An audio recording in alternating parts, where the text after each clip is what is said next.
শুধু বিঘে 2 ছিল মোর ভুঁই, আর সবই গেছে ঋণে। বাবু বলিলেন, বুঝেছ উপেন, এ জমি লইব কিনে। কহিলাম আমি, তুমি ভূস্বামী, ভূমির অন্ত নাই। এ দেখো মোর আছে বড় জোর মরিবার মতো ঠাঁই। শুনি রাজা কহে, বাপু জানো তো হে, করেছি বাগানখানা, পেলে 2 বিঘে প্রস্থে ও দিঘে সমান হইবে টানা, ওটা দিতে হবে। কহিলাম তবে বক্ষে জুড়িয়া পানি, সজল চক্ষে করুণ রক্ষে গরিবের ফিটেখানি।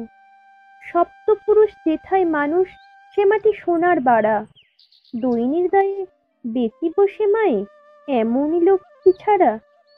আঁখি করি লাল রাজা ক্ষণকাল রহিল মৌন ভাবে, কহিলেন শেষে ক্রূর হাসি হেসে, আচ্ছা সে দেখা যাবে।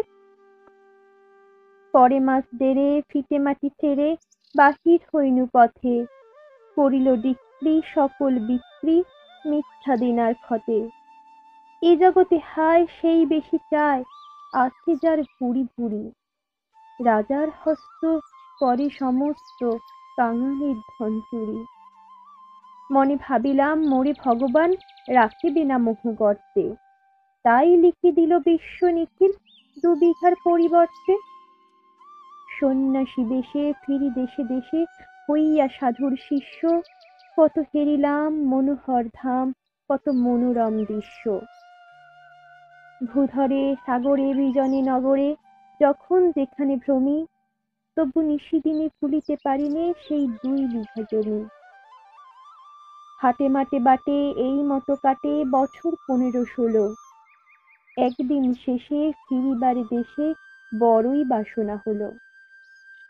নম নম নম সুন্দরী মম জননী বঙ্গভূমি, গঙ্গার তীর স্নিগ্ধ সমীর জীবন জুড়ালে তুমি। অবারিত মাঠ গগন ললাট তুমি তব পদধূলি, ছায়া সুনিবিড় শান্তির নীড় ছোট ছোট গ্রামগুলি। পল্লব ঘন আম্র কানন রাখালির খেলা গেহ, তপ্ত অতল দিঘি কালো জল নিশিত শীতল স্নেহ। বুক ভরা মধু বঙ্গের বধূ জল লয়ে যায় ঘরে, মা বলিতে প্রাণ করে আনচান চোখে আসে জল ভরে। 2 দিন পরে দ্বিতীয় প্রহরে প্রবেশিনু নিজ গ্রামে, কুমোরের বাড়ি দক্ষিণে ছাড়ি রথতলা করি বামে।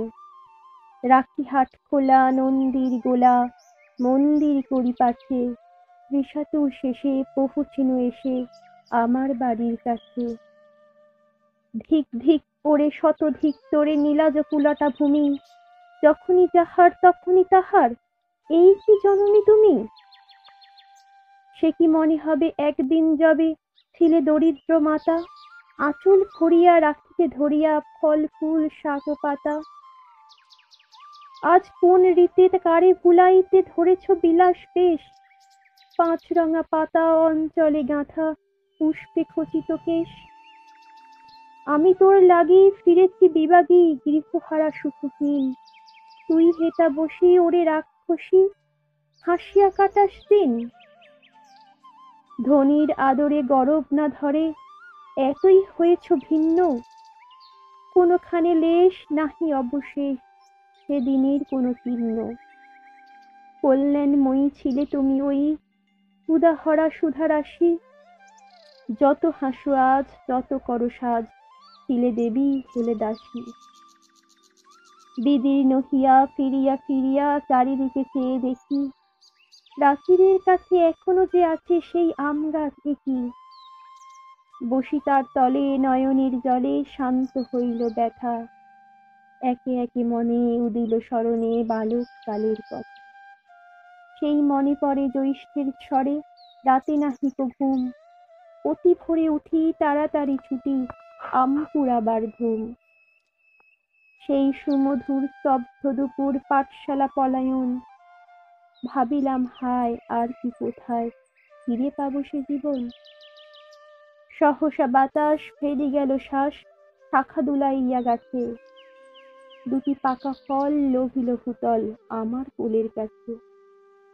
ভাবিলাম মনে বুঝি এতক্ষণে আমারে চিনিল মাতা, স্নেহের সে দানে বহু সম্মানে বাড়ির ঠেকানি মাথা। হেনকালে হায় যমদূত পায়, কোথা হতে এলো মালি, ছুটি বাঁধা উড়ে সপ্তম সুরে পারিতে লাগিল গালি। কহিলাম তবে আমি তো নীরবে দিয়েছি আমার সব, দুটি ফল তারপরই অধিকার, এত তারি কলরব। চিনিল না মোড়ে, নিয়ে গেল ধরে, কাঁধে তুলি লাঠিগার। বাবু চিপ হাতে পারিষদ সাথে ধরিতেছিলেন মাঠ। শুনে বিবরণ ক্রোধে তিনি কন, মারিয়া করিব খুন। বাবু যত বলে পারিষদ দলে, বলে তার শতগুণ। আমি কহিলাম, শুধু দুটি আম ঠিক মাগি মহাশয়। বাবু কহে হেসে, বেটা সাধু বেশে পাকা চোর অতিশয়। আমি শুনে হাসি, আখি জলে ভাসি, এই ছিল মোর ঘটে। তুমি মহারাজ সাধু বলে আজ, আমি আজ চোর বটে।